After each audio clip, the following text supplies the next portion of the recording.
Reggie, talk about this Aswang episode for Grimm and how it got started. Oh, well, this has been a long time coming. The creators, who are really, really collaborative, came to me and said, "Do you know of any Filipino folklore?" And I said, "Oh my God, I know of a lot of Filipino folklore." I said, "The Philippines, that's the big thing, is us telling stories." So I gave them a list of three. I think I gave them the Aswang, yung manananggal, at saka yung duende. And they chose the aswang, which is specifically etong aswang is specifically the tik-tik. So and then Brenna Kauf, who wrote this episode, just did an amazing job writing this. This is her first script, so talagang galing niya, Yeah, so you were involved also in the audition process. You chose the actors who will Well, they perform asked me. here. They actually asked me who I recommended. Because there are 3 Filipino roles in it. Actually 4. Apat. So they asked me and I gave them recommendations. Eventually, it's up to them. Kasi may mga first choice sila, second choice, ganun. Pero what they eventually came up with, I think, was really great. Tess Paras, I've worked with before. And I've worked with Frida Foshen before. But I haven't worked with Alain Uy, who is really fantastic. So they're fantastic actors, so it went really well. Talk about your experience with Aswang when you were a kid. Were you also scared by your grandmother or mother? This, parang di ba, yung mga kanto stories that they would tell on the corner. So this was really handed down from generation to generation. But yeah, of course, they told it to me. I mean, my grandparents would tell me, my mom and dad would tell me, eto, at saka yung mga duende. So they told us both of those. But in the Philippines, may mga kulumbo tayo, di ba? We sleep with a net. So I would literally look and make sure it was like the net was my protection in the Philippines.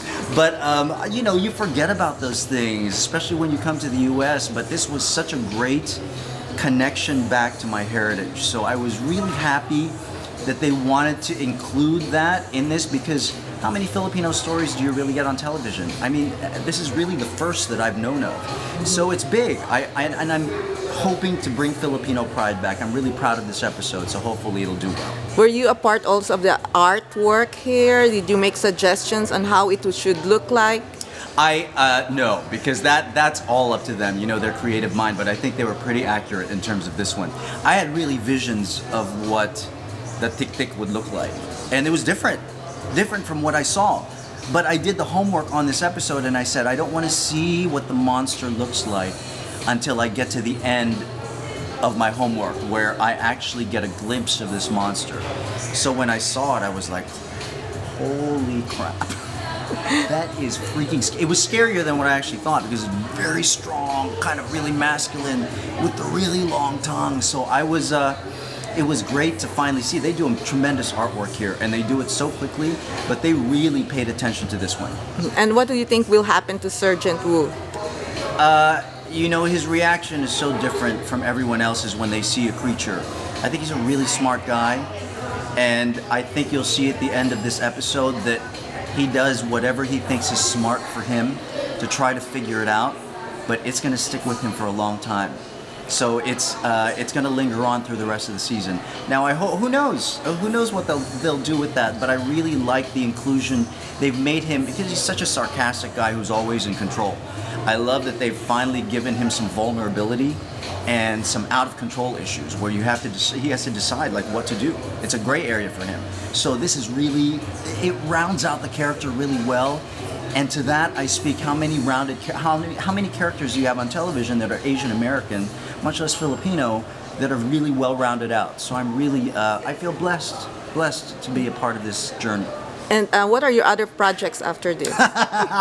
Wala pa, Tita Janet. Ang dami naman nito. There's so much time goes into Grimm. But there are certainly a lot of movies in the works for the summer. Plus, I have this year, East West Players, which I know you know about, is honoring me with the Visionary Award. So, and when is this? This is April 28th at the Universal Hilton.